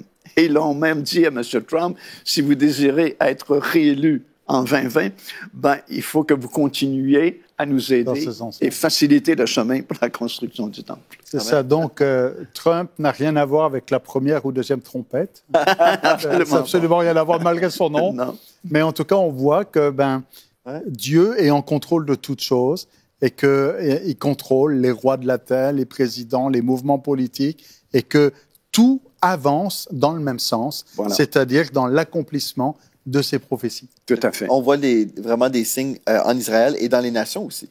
Oui, les nations, c'est vraiment frappant également parce que déjà, la société dans laquelle nous vivons correspond parfaitement à la description qui est faite par l'apôtre Paul lorsqu'il écrit à Timothée, par exemple. Alors, il explique le genre de société qui existera au moment du retour du Seigneur. Il décrit exactement la société dans laquelle nous vivons aujourd'hui. Mais ce qui est vraiment très intéressant aussi, c'est que nous sommes très proches de l'émergence d'un 7e empire mondial. Et je m'explique. Il y a plusieurs années passées, lorsque Israël avait été déporté à Babylone, le roi de Babylone à l'époque, c'était Nebuchadnezzar. Une nuit, il a fait un songe et il a demandé à ses sages le lendemain matin de lui donner l'interprétation. Alors, ils ont dit, oui, dis-nous à quoi tu as rêvé et on va te donner une interprétation. Mais il a dit, j'ai un autre problème, je ne me souviens pas c'était quoi mon rêve. Alors, je voudrais que vous me disiez c'était quoi mon rêve et que vous m'en donniez l'interprétation. Alors, ils ont dit, ça, c'est pas possible, il n'y a aucun être humain qui peut te dire c'était quoi le rêve. Dis-nous c'est quoi et on va te donner une interprétation. Alors, parce qu'il était roi, certain pouvoir, il a décrété que s'il ne trouvait pas quel était le songe et qu'il ne donnait pas l'interprétation, dans quelques jours, il coupait leur tête sur leur épaule. Je ne sais pas si vous le savez, mais c'est une bonne motivation pour chercher très fort c'était quoi ce rêve-là. Oui, ou ça peut être déprimant aussi. Et Daniel, qui n'était pas là à ce moment-là, a entendu parler de la sévérité de la sentence du roi, s'est informé pourquoi, on lui explique, et il a proposé de prier Dieu. Et ils ont dit oui, prie ton Dieu. Et Dieu, effectivement, a répondu, il s'est présenté devant Nebuchadnezzar, il a dit, voici à quoi tu as rêvé, tu as vu une grande statue. Et non seulement lui a-t-il révélé quel était son songe, mais il a donné l'interprétation. Il a dit, par exemple, la tête d'or de la statue te représente. C'est toi, l'empire de Babylone aujourd'hui. Mais il va lui annoncer des prophéties vraiment extraordinaires. Il va lui dire, tu ne resteras pas toujours à la tête des nations, puisqu'une autre nation va venir, les Perses et les Mèdes vont te renverser. Cette deuxième nation ne restera pas toujours à la tête des nations. Un troisième empire va venir et va le nommer par son ancien nom, l'empire de Javan, qui est l'empire de la Grèce, qui n'était pas un empire mondial, bien sûr, quand Daniel a prophétisé. Alors, c'est la prophétie pure, là, encore une fois, que nous avons à partir de la parole de Dieu. Alors, l'empire de la Grèce est venu, mais, dit Daniel, ce troisième empire ne restera pas. Un quatrième vient, celui de Rome, et il annonce qu'il sera divisé, représenté par les deux jambes de la statue. Et effectivement, l'empire romain a été divisé du côté ouest et côté est. Et il annonce que dans la suite des temps, à la fin des temps, donc là où nous sommes présentement, nous sommes à la fin des temps, ce quatrième empire va refaire surface, mais sous une forme différente, sous la forme de 10 rois qui vont signer des alliances entre eux pour former un dernier empire mondial, duquel va sortir une petite corne que Daniel va identifier comme l'Antéchrist, justement, qui va devenir l'empire mondial des derniers jours. Alors, bien sûr, Babylone est pensée depuis longtemps. Les Perses et les Mèdes, ça fait longtemps que ça n'existe plus. Quoique ça existe sous la forme de l'Iran aujourd'hui, mais quand même. La Grèce, ce n'est plus un empire mondial. Rome, ce n'est plus un empire mondial. Nous sommes à la formation de ces 10 rois de la fin qui étaient représentés dans la statue par les 10 orteils de la statue. Alors, c'est vraiment très intéressant et ça nous prouve, une fois de plus, que nous sommes rendus vraiment très proches de ces choses-là parce que tous les autres empires mondiaux sont du passé. Et il ajoute ceci dans Daniel vraiment très intéressant. À l'époque de la formation de ces 10 nations de la fin, il y a une pierre qui s'est détachée, dit-il, sans le secours d'aucune main, a frappé la statue, l'a mis en pièces, Et ça dit que la pierre a grandi à la grandeur de la planète. Et il ajoute, c'était le royaume de Dieu qui s'établissait sur la terre. C'est celui-là qu'on veut. Oui, ben, on est rendu là, vraiment à la dernière étape de la longue série de prophéties des empires mondiaux, ce qui prouve une fois de plus que nous sommes une génération spéciale et qu'il reste très peu de temps vraiment devant nous avant que cette trompette sonne et que nous puissions monter à la rencontre du Seigneur. Donc, on voit des signes en Israël, dans les nations, mais aussi dans l'Église. Exactement. Dans l'Église, il y a deux grands courants qui sont prophétisés pour les derniers jours, dans lesquels nous sommes présentement. Encore une fois, on a parlé brièvement au début de l'émission du 2e et 3e chapitre du livre de l'Apocalypse, qui nous raconte, en fin de compte, de façon prophétique et panoramique, l'histoire terrestre de l'Église depuis la première Église, Éphèse, jusqu'à la dernière, Laodicée. Et les deux dernières églises, Philadelphie et Laodicée, représentent justement ces deux grands courants de la fin qui ont été prophétisés au sujet de l'Église. Il y a un courant d'apostasie, c'est Laodicée. Ils sont ni bouillants, ni froids, ils sont juste tièdes. Mais tu as Philadelphie, qui sont des gagnants d'âmes, qui sont dans la grande moisson de la fin. Et encore une fois, c'est exactement ce que nous voyons. Il y a beaucoup d'apostasie parmi de nombreuses églises, mais en même temps, il y a un mouvement de réveil et il y a des gens qui s'accrochent à cette dernière grande moisson qui doit absolument venir. Parce que Jésus lui-même a mentionné, c'est dans Matthieu chapitre 13, que la moisson, c'est à la fin. Alors, il faut qu'il y ait une moisson. Et si on est cultivateur, agriculteur, on sait très bien qu'on ne commence pas par la moisson. On commence par préparer le terrain, on met les semailles, et puis on arrose, on entretient, et à la fin de la saison, c'est la moisson. En tout cas, Frère Mascotte, une chose intéressante aussi, comme vous parlez des sept églises, on sait que c'était 7 églises littérales à l'époque, et que vraiment, ils avaient une situation précise que le Seigneur voulait adresser. Mais en même temps, vous croyez que ces 7 églises représentent des époques que Dieu a choisi spécifiquement ces églises-là, parce qu'il savait que plus tard, il y aurait une double application, si on veut. Absolument, parce que si vous comparez, par exemple, les 7 églises mentionnées dans le livre de l'Apocalypse, avec les 7 paraboles de Matthieu chapitre 13 qui décrivent le royaume des cieux, wow, ça s'harmonise parfaitement. Alors, c'est facile à comprendre que c'est une vision, une vue panoramique, prophétique de l'histoire terrestre de l'Église. Et quand je dis l'histoire terrestre de l'Église, c'est que l'Église n'a pas toujours existé et elle n'existera pas toujours non plus. Dès l'instant où la trompette de Dieu sonne et les morts en Christ ressuscitent et que nous sommes changés dans un instant, un clin d'œil, chou, il n'y a plus d'Église. Sa mission est complète, c'est terminé.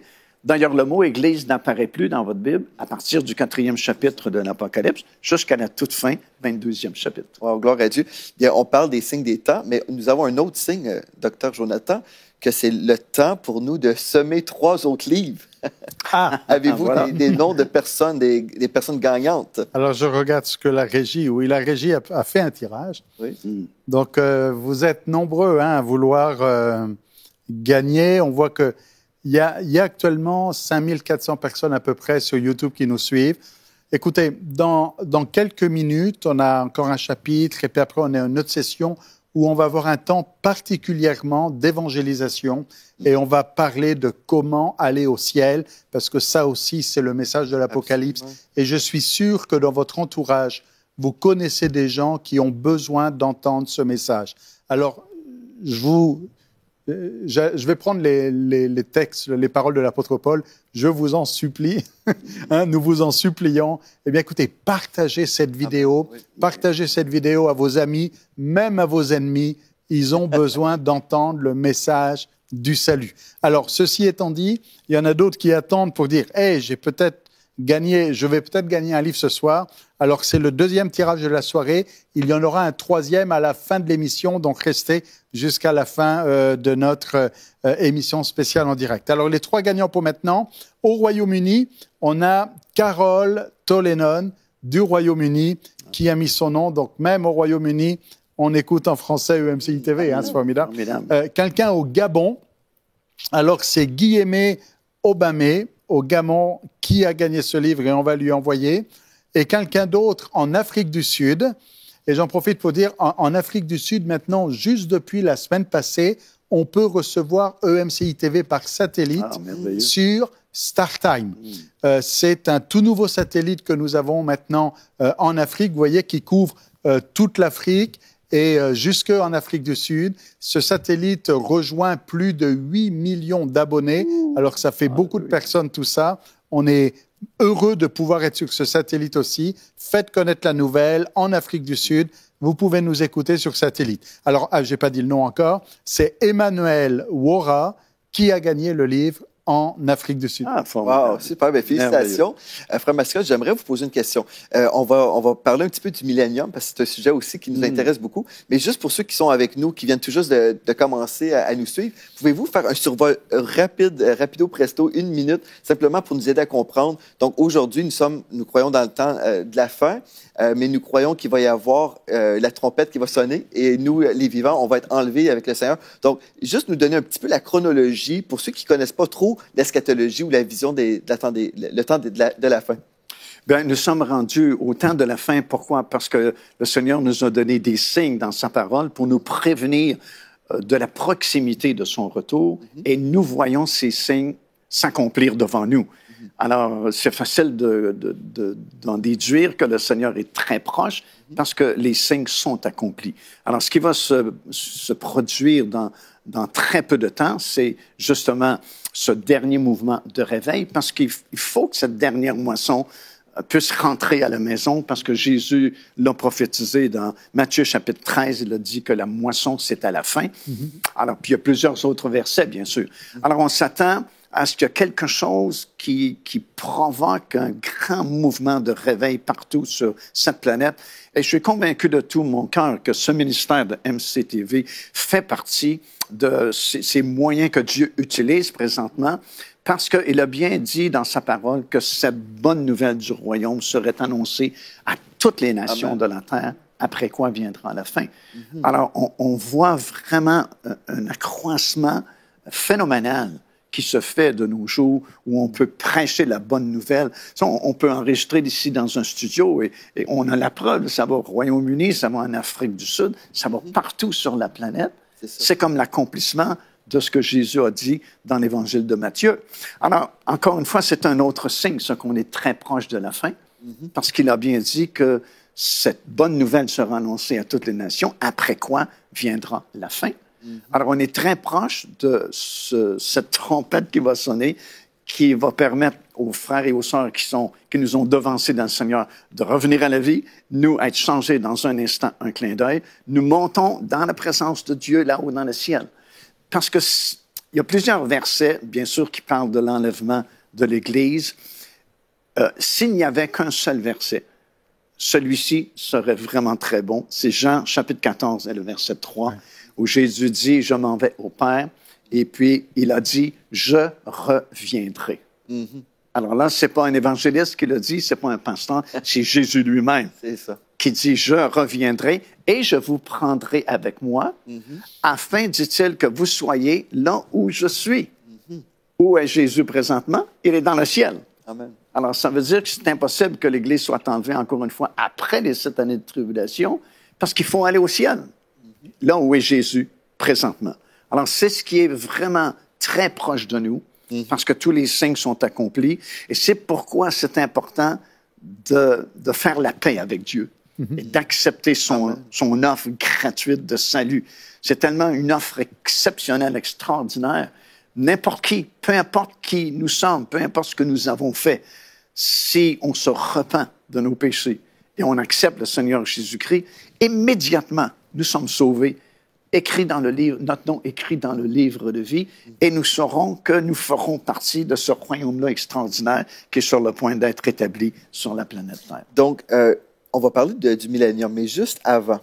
On a l'enlèvement de l'Église. Oui. Ensuite, il y a cette période de tribulation sur la terre. Débute, oui. Et ensuite, à la fin de la tribulation, il va y avoir une guerre, n'est-ce pas? Oui, Armageddon. Armageddon. Voilà. Et après cette guerre, il y a quelque chose de merveilleux qui va se produire sur la terre pendant 1000 ans. Là, c'est vraiment ma partie favorite. Parce que, écoute, d'abord, Jésus vient dans les airs et c'est nous qui montons à sa rencontre. Ça, c'est au début des années de tribulation, avant le déferlement de sa colère sur le monde impie. Mais à peu près 7 années plus tard, nous revenons avec lui. C'est là qu'on appelle le second retour. Oui, le retour sur la terre. Régner avec lui. Oui, premièrement, il ne vient que dans les airs, mais après les 7 années de tribulation, il revient sur la terre et surtout, la Bible dit qu'il revient avec tous ses rachetés. Alors, si nous devons revenir avec lui, ben, il faut préalablement être parti avec lui, parce qu'on ne peut pas revenir si on n'est pas parti préalablement. Alors, on revient avec lui et on met un terme à la bataille d'Armageddon, parce que dans Apocalypse, chapitre 16, verset 16, ça dit que les 3 esprits impurs qui habitaient Satan, l'Antéchrist et le faux prophète, sont allés séduire les rois de cette planète pour les rassembler dans un endroit qui s'appelle en hébreu Har Megiddo. Har veut dire montagne. Megiddo, c'est Megiddo, la vallée de Megiddo en Israël. Et ça, c'est le dernier conflit mondial où toutes les nations du monde seront rassemblées pour détruire la ville de Jérusalem et le peuple juif. Et c'est à ce moment-là, Apocalypse chapitre 19, que le ciel s'est ouvert et qu'il y a un cavalier monté sur un cheval blanc. Celui-là, c'est le véritable, c'est le Seigneur Jésus-Christ. Et il est suivi de tous ses rachetés, tous les appelés, tous les élus qui sont derrière lui, et vont venir du côté de l'Est, comme nous dit la parole du Seigneur, et vont se diriger vers Jérusalem, et vont mettre un terme à la bataille d'Armageddon.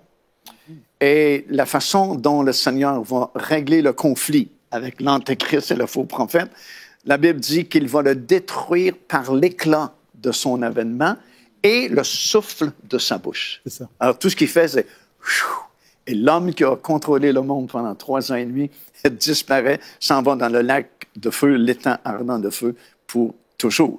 Alors là, le Seigneur revient, et puis là, c'est fascinant, vraiment. Et je trouve ça dommage qu'on ne prêche pas plus sur ce qui va se produire après le retour du Seigneur avec tous ses rachetés sur la terre. C'est tellement glorieux. Tout d'abord, Daniel va nous enseigner qu'il y aura une prolongation de 75 jours aux 2520 jours dont nous avons parlé. Et la raison pour laquelle il y a une prolongation, il y a plusieurs raisons, en fait.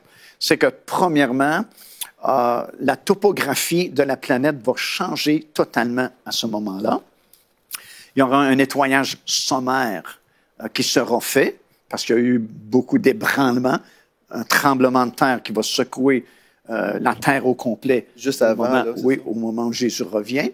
Et lorsque le Seigneur Jésus-Christ revient, et nous reviendrons avec lui à ce moment-là, ses pieds se poseront sur le sommet de la montagne des Oliviers, qui est en face de Jérusalem, et la montagne se fendra en deux. Et la Bible dit qu'il y a une grande vallée qui sera créée. Alors, ça veut donc dire que toutes les collines qui sont autour de Jérusalem, parce que, vous savez, il y a un psaume qui dit que Jérusalem est construite autour des montagnes, entourée de montagnes. Et effectivement, il y a le mont Scopus, la montagne des Oliviers, il y a le mont Moria, il y a le mont Sion, le mont Ophel. Ce sont tous des monts, des collines qui sont construites autour de la ville de Jérusalem. Quand la grande vallée sera créée, toutes ces collines-là vont reculer. Parce qu'il y a une grande, énorme vallée qui sera créée.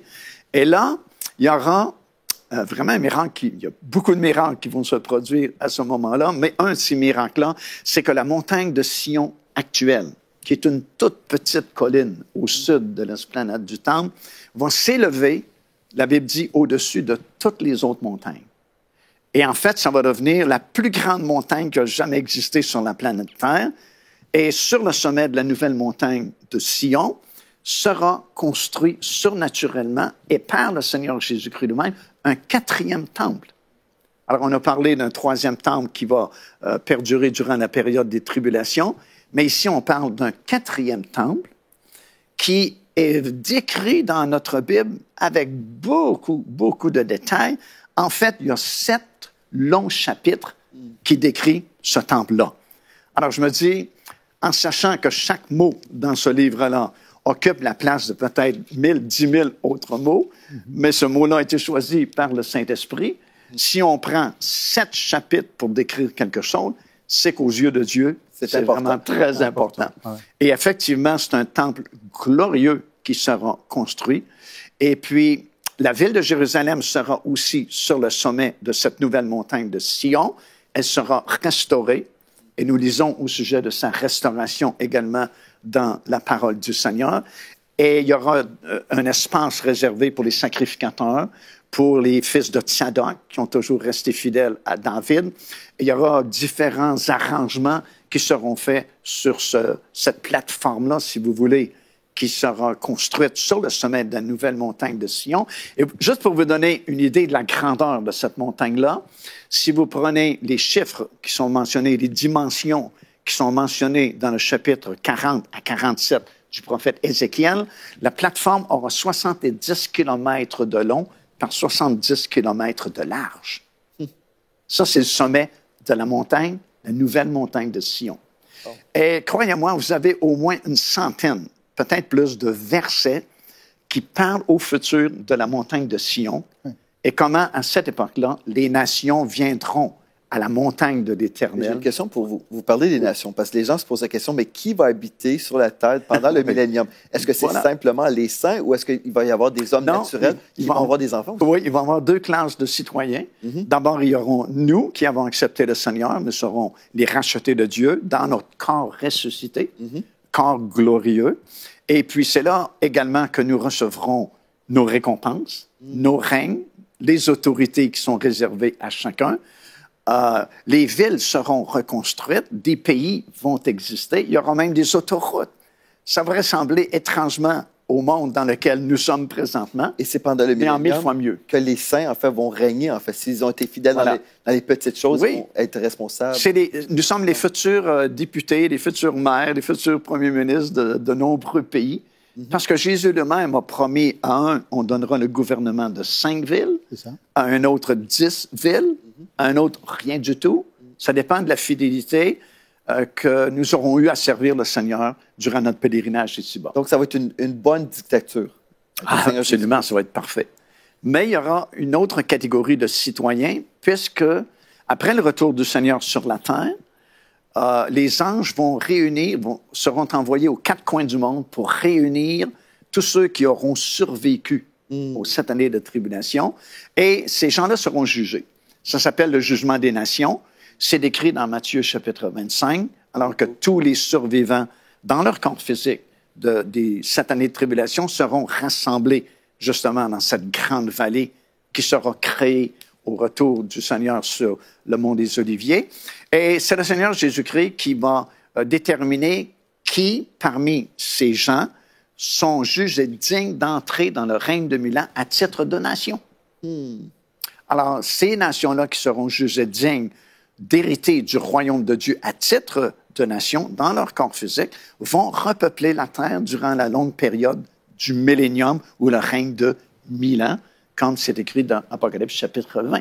Donc, les deux vont coexister et c'est possible parce que, vous savez, après la résurrection du Seigneur Jésus-Christ, il était dans son corps glorieux et il a vécu avec ses disciples qui, eux, n'étaient pas dans leur corps glorieux pendant 40 jours.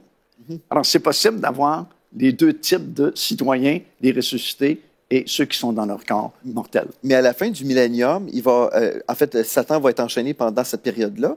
Oui. Et puis, il va être relâché à la toute fin. Est-ce que c'est pour donner, en fait, aux personnes naturelles, si on veut, comme l'opportunité d'accepter le Seigneur Jésus-Christ pour eux-mêmes? Est-ce que c'est pour respecter le libre arbitre, en fait, des hommes naturels? Ce que nous comprenons, c'est que Dieu doit être juste envers tout le monde. Présentement, nous marchons par la foi. Nous vivons par la foi. Nous combattons, nous luttons, nous persévérons par la foi. Et ces gens-là, durant le règne de 1000 ans, ils ne fonctionneront pas par la foi parce que Dieu est en personne sur cette planète. Alors, pour que Dieu soit juste envers tout le monde, il va leur proposer un test de foi. Et c'est pourquoi il permet que le diable soit relâché de sa prison pour peu de temps, ça dit, va séduire des nations qui auront peuplé la terre justement durant cette période-là. Mais ce n'est pas une guerre conventionnelle qui va durer pendant des mois et des semaines, puisque dès l'instant où ils sont rassemblés pour attaquer Jérusalem, ou la montagne de Sion, où sera le complexe administratif du gouvernement de Christ durant le millénium, il y a un feu qui descend du ciel, les extermine tous, descendent tous dans le séjour des morts, rejoignent tous les autres morts qui n'ont pas été ressuscités dans l'un ou l'autre des différents rangs qui forment la première résurrection. Alors là, c'est la fin. Le ciel se déroulera comme un livre, la terre s'enfuit pour être rénovée par le feu, et tous les autres morts, tous ceux qui n'ont pas été ressuscités dans la première résurrection, reviendront à la vie et comparaîtront devant ce qu'on appelle le jugement du grand trône blanc. Et c'est là que des livres seront ouverts, le livre de la vie, le livre de l'agneau, le livre qui contient toutes les pensées secrètes des gens. Imaginez toutes les actions méchantes qu'ils auront faites, toutes les paroles inutiles qu'ils auront proférées. Ça, c'est sûrement un très gros livre. Et ils seront jugés et malheureusement, leur destination finale, c'est les temps de feu pour l'éternité. Alors, c'est vraiment du très sérieux dont nous parlons, puis c'est le temps de faire le bon choix d'accepter le Seigneur Jésus-Christ. Et c'est seulement après cela qu'on arrive avec ce qu'on appelle communément le ciel. Des fois, on dit qu'est-ce qu'il faut pour aller au ciel ou gagner son ciel, ou je vais au ciel, ou même, des fois, on utilise le mot paradis, même si paradis, techniquement, c'est le jardin qui est devant la maison ici. Mais donc, le ciel, c'est l'ultime fin, et c'est ça l'Apocalypse aussi. L'Apocalypse, on a vu, il y a plusieurs étapes. Il est question du millénium dans l'Apocalypse, il est question des tribulations, il est question du retour de Jésus, il est question des noces de l'agneau. On n'a pas vraiment eu le temps de le développer, mais ça, c'est l'époux qui vient chercher son épouse, donc c'est l'enlèvement de l'Église ici, l'Église étant l'épouse de Christ. Et on se retrouve donc à la toute fin avec une éternité de gloire, de félicité. Alors c'est vrai qu'il y en a beaucoup qui aimeraient d'avoir des détails en disant « ça se passe comment dans le ciel ?» Alors on n'a pas énormément de détails, mais le peu de choses que l'on a suffisent à nous dire que ça va être bien, que ça va être formidable, et que c'est l'endroit où on veut être, et que c'est mieux qu'ici. Et en fait, c'est pas trop dans ces rues pavées d'or ou ces détails-là que l'on trouve notre joie ou notre espérance la plus importante, c'est surtout être dans sa présence. Être avec Dieu, c'est ça la félicité, c'est ça la gloire, c'est ça notre aspiration et notre désir. Et un peu comme dit l'apôtre Pierre, si vous avez goûté que le Seigneur est bon, et si sur la terre, vous avez goûté que le Seigneur est bon, alors vous avez envie de plus. Et même, comme dira l'apôtre Paul, si vous avez les arts de l'esprit. Vous savez, les arts, c'est que la première partie. Si vous avez reçu un petit peu ces arts de l'esprit, vous aspirez à davantage. Et le ciel, justement, c'est ce davantage. Et la grande question qu'on peut se poser aujourd'hui, et que certainement plusieurs se posent en nous regardant, mais c'est, ça prend quoi pour aller au ciel? C'est tellement simple, c'est tellement facile. Il suffit de se repentir et d'accepter le Seigneur Jésus-Christ comme Seigneur de notre vie et notre Sauveur. Et le miracle se fait. Et se repentir, c'est vraiment un thème de l'Apocalypse, parce que dans les 7 lettres de l'Apocalypse, tout au long, on retrouve tout au long, à part une, on retrouve tout au long cette expression « ce que j'ai contre toi », puis après « repens-toi ». Et en fait, la repentance nous permet d'accéder à cette promesse. Oui. C'est tellement simple parce que souvent, les gens ont été enseignés à gagner, mériter leur ciel, faire de bonnes œuvres pour mériter d'aller au ciel, mais c'est pas comme ça que ça fonctionne dans la parole du Seigneur. Il faut que tu te repentes. Se repentir, c'est simple, c'est reconnaître notre état de pécheur et accepter le seul sauveur qui est disponible finalement, c'est le Seigneur Jésus-Christ, qui seul a payé pour notre rançon en donnant sa vie sur la croix de Golgotha. Et c'est là où on retrouve des paroles très claires, comme l'apôtre Pierre qui dit à Jérusalem, il n'y a de salut en aucun autre. Car il n'y a sous le ciel aucun autre nom qui ait été donné. Ou Jésus lui-même, qui d'une manière très exclusive va dire qu'il est le chemin, la vérité et la vie, et que nul ne peut venir au Père que par lui. Et c'est un peu ce que vous aviez résumé tout à l'heure en disant il y a 2 catégories, ceux qui ont Jésus et ceux qui ne l'ont pas. Alors la question est toute simple ce soir. Est-ce que vous faites partie de ceux qui ont Jésus? Oui, tout simplement, parce qu'il n'y a que ces 2 groupes-là devant le Seigneur, ou bien la personne est sans Christ. Elle peut avoir beaucoup de religions, plusieurs religions. Ça peut être une bonne personne. Ça peut être une très bonne personne. Exemple, Corneille dans la Bible, qui était une très bonne personne, faisait des aumônes, pieux, mais il n'était pas sauvé. Qui priait? Il priait même, c'est voilà. Et un ange est apparu, puis lui a dit, fais venir Simon-Pierre, et il t'annoncera des paroles par lesquelles tu pourras être sauvé. Alors, c'est seulement en Jésus-Christ que nous pouvons avoir ce salut, parce que c'est le seul qui a payé le prix en donnant sa vie sur la croix de Golgotha. Et s'il faut faire ce soir un appel au salut, et en vous adressant à la caméra en disant, à ceux qui veulent aujourd'hui dire, moi, je veux avoir Jésus. Oui, parce que c'est tellement simple, le salut. Il s'agit tout simplement de reconnaître son besoin. C'est une question de cœur. La Bible dit, si tu crois dans ton cœur que Jésus est mort et que Dieu l'a ressuscité d'entre les morts, et si tu le confesses de ta bouche, tu seras sauvé. C'est aussi simple que ça, le salut en Jésus-Christ. Et encore une fois, c'est lui, Jésus, lui-même qui a dit, je suis le chemin. Comme on dit souvent, il n'a pas dit, je suis un chemin. Vous pouvez emprunter différents chemins. Non, il a dit, je suis le chemin, la vérité et la vie. Et il a ajouté, nul ne vient à Dieu, nul ne vient au Père que par moi. Ailleurs, il est écrit, celui qui a le Fils a la vie. Amen. Celui qui n'a pas le Fils n'a pas la vie, tout simplement. Alors, pour avoir cette vie éternelle, pour régner avec le Seigneur Jésus-Christ dans ce royaume qui très prochainement va s'établir sur toute la surface de cette terre, il faut avoir le Fils. Et il est disponible encore aujourd'hui. C'est ce qui est merveilleux. Le temps de la grâce n'est pas terminé.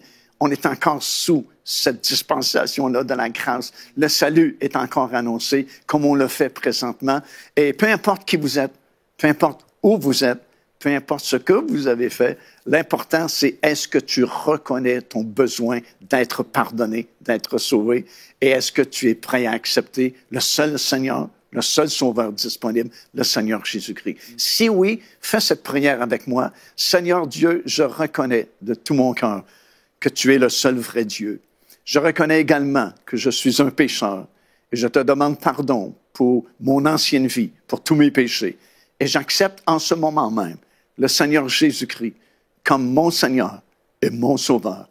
Seigneur Jésus, comme tu l'as promis, viens dans mon cœur, viens dans ma vie, pardonne mes péchés et donne-moi la vie éternelle. Si vous avez fait cette prière avec moi, si vous l'avez fait de tout votre cœur, vous êtes pardonné, vous êtes sauvé. Votre nom, désormais, est écrit dans le livre de vie. Trouvez-vous une assemblée chrétienne, les frères et sœurs, trouvez-vous une Bible et grandissez maintenant dans le Seigneur parce que son royaume est vraiment très proche. Alors, si aujourd'hui, vous avez fait cette prière, si aujourd'hui, vous avez pris cette décision de donner votre vie à Jésus, c'est important de confesser, pas simplement de croire dans son cœur, mais de confesser. Vous allez dire, mais comment est-ce que je peux confesser de la bouche alors que je vous regarde à la télévision, alors que je vous regarde sur Internet, sur YouTube ou sur mon téléphone? Eh bien, pour cela, allez sur emcitv.com/salut. Et là, simplement, eh bien, vous signalez quelque part, vous dites, moi, j'ai décidé de suivre Jésus. C'est juste un simple formulaire à remplir. La prière que nous avons faite est écrite ici aussi, à peu près pas tout à fait dans les mêmes mots, mais le même style de prière, si vous voulez la relire à haute voix. Et puis, vous pouvez nous donner aussi votre nom, votre email, et on se fera un plaisir de pouvoir vous envoyer, eh bien, des ressources pour votre croissance et votre vie spirituelle, parce que c'est pas le tout de naître, il faut ensuite grandir et faire les premiers pas. Alors, dès maintenant, allez sur emcitv.com/salut pour manifester, pour confesser, pour nous dire aussi, on aimerait se réjouir avec vous, aujourd'hui, j'ai décidé de suivre Jésus. Mais pasteur Joël, il y a ceux qui connaissaient pas Jésus, mais il y a ceux aussi qui disent, moi je connais Jésus depuis longtemps, mais je suis pas prêt pour le jour de son retour. C'est ça, mais qu'est-ce qui est merveilleux, comme on a prié avec ceux qui ne connaissaient pas Jésus du tout, on dit gloire à Dieu et bienvenue dans la famille royale de Dieu. Amen. C'est merveilleux. Oui. Puis on parle d'une famille royale, n'est-ce pas? Parce qu'on va régner avec Christ. Amen. Mais ce qui est merveilleux aussi, c'est qu'aujourd'hui, c'est le jour du salut, même pour les chrétiens. Oui. Dans le sens que on peut échapper au jugement, comme on a vu, là. Il va y avoir un jugement dernier, mais si on fait de Jésus-Christ le Seigneur de notre vie, on ne sera plus jugé, mais au contraire, on va être récompensé plus tard. Oui. Et pour les enfants de Dieu qui sont là, on entend parler de l'enlèvement de l'Église, peut-être on se dit, est-ce que je suis vraiment prêt à monter? Si je meurs demain, est-ce que je vais aller au ciel? Est-ce que je peux avoir l'assurance d'avoir la vie éternelle? Mais ce qui est merveilleux aujourd'hui, c'est que oui, on peut avoir l'assurance parce que, en fait, dans Jean 5,13, il est écrit, je vous ai écrit ces choses afin que vous sachiez que vous avez la vie éternelle. Donc, on peut le savoir aujourd'hui, mais Dieu nous appelle, en fait, à avoir une communion intime avec lui, n'est-ce pas, frère Mascotte? On devrait entretenir et pas simplement prier une seule fois, puis après on dit, bon, voilà, j'ai mon billet pour aller au ciel, mais Dieu nous appelle à entretenir une relation avec lui. Oui, c'est très important de développer une intimité avec le Seigneur. C'est d'ailleurs le message qui se dégage de Matthieu chapitre 25, alors que ces 10 vierges sont parties à la rencontre de l'époux. Et quand le cri de minuit se fait entendre, c'est un réveil de constatation de sa condition spirituelle. Et les sages ont réalisé qu'elles avaient été sages parce qu'elles avaient encore de l'huile dans leur lampe, tandis que les vierges insensées ont réalisé qu'elles avaient été insensées parce qu'elles n'avaient plus d'huile. Et cette huile-là, c'est notre consécration au Seigneur, c'est notre intimité avec le Seigneur Jésus-Christ, parce que, bien sûr, elles ont demandé aux sages, pensez-nous un peu de votre huile parce que nous n'avons plus. Et c'est curieux parce que les sages ont répondu non.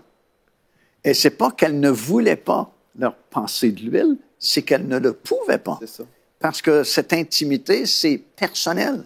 Notre consécration est personnelle. C'est ça. Je peux pas être consacré pour mon frère, il peut pas se consacrer pour moi. C'est une question personnelle, individuelle. Et quand elles sont revenues, les vierges insensées, les vierges sages étaient déjà parties, l'enlèvement avait déjà eu lieu. Et qu'est-ce que le Seigneur va leur dire? Parce que la porte était fermée. Et le Seigneur va leur dire, mais je ne vous connais pas. Et le mot « connaître » qui est utilisé dans Matthieu 25 signifie nous n'avons pas de relation, nous n'avons pas d'intimité ensemble. Alors, si nous ne développons pas une intimité avec le Seigneur Jésus-Christ, le monde charnel va prédominer dans notre vie, on s'éloigne du Seigneur. Mais plus on développe une relation d'intimité avec lui, plus nous baignons dans l'ambiance divine et dans les choses spirituelles. Et c'est comme ça qu'on assure notre salut jusqu'à la fin. On peut être sûr aussi, si la trompette sonne, si l'enlèvement a lieu aujourd'hui, on peut être sûr et certain que nous sommes en route vers le ciel, parce que je sais qu'il y a des gens qui se posent la question. Plusieurs chrétiens sont tourmentés parfois, qui se disent, si la trompette sonne, est-ce que je vais vraiment monter? Est-ce qu'on peut être sûr et certain? Mais ça, c'est une bonne question, parce que tous ceux et celles qui se posent cette question-là, ça prouve que vous êtes prêts pour monter. Parce que les vierges insensées ne se posent pas ce genre de questions-là. Ce sont les vierges sages qui sont toujours comme « Oh, est-ce que c'est bien? Est-ce que je fais ce qui doit être fait? » Les vierges insensées ne pensent pas à ça. Alors, quiconque se demande « Est-ce que je suis prêt pour l'enlèvement? Est-ce que je vais monter? » Quand la trompette va sonner, c'est votre meilleure assurance pour monter. Donc, le Saint-Esprit est à l'œuvre en nous et puis, justement, on veut se préparer, on veut se consacrer. Puis, pour ceux qui ne connaissent pas trop, à vous, docteur Jonathan, vous pouvez sûrement nous définir. Qu'est-ce que ça veut dire, ça, se consacrer à Dieu? En fait, ça veut dire être prêt. Parce qu'on est dans la soirée de l'Apocalypse. Hein? Quand on lit l'Apocalypse, on ne peut pas lire l'Apocalypse et rester indifférent. Ça veut dire, ah, je lis l'Apocalypse, c'est une belle histoire. Non, on lit l'Apocalypse, on dit, ah, Jésus revient bientôt. Vous savez, quand vous savez que Jésus revient, vous êtes prêt. Vous ne pouvez pas dire, ah, Jésus revient, mais je ferai mes affaires plus tard. Il n'y a pas de procrastination spirituelle. Voilà. Hein, vous savez que Jésus revient, vous êtes prêt. Et en fait, la consécration, c'est faire cet effort pour dire, je veux être prêt. Je ne peux pas rester comme si Jésus ne revenait pas, comme si Dieu n'existait pas, comme si sa parole n'avait pas de valeur, comme si la gloire qui m'attend n'était pas importante. Mais quand je réalise ça, je réalise que je ne peux pas aller au ciel n'importe comment, que je ne peux pas faire n'importe quoi, que je ne peux pas vivre n'importe comment, mais que lui, il a tout donné pour moi, pour que j'ai un héritage extraordinaire. Et quand on réalise la grandeur de cet héritage, on dit, Seigneur, je veux me consacrer. C'est-à-dire, je veux me sanctifier, je veux mettre ma vie à part, je veux rejeter, comme dit l'apôtre Paul, je veux rejeter tout ce qui est mal, tout ce qui est mauvais, tout ce qui est impur. Je veux pas que ces choses soient dans ma vie. Et peut-être que certains disent, aujourd'hui, il y a des choses qui sont dans ma vie qui devraient pas être là. Mais c'est le temps aujourd'hui de dire, je renonce à ces choses. Je veux me purifier. Je veux être cette Église, être cette épouse belle et sans tache. Et ça, certains diront, mais j'y arrive pas. Non, non, mais Jésus est là et son sang nous purifie de tout péché.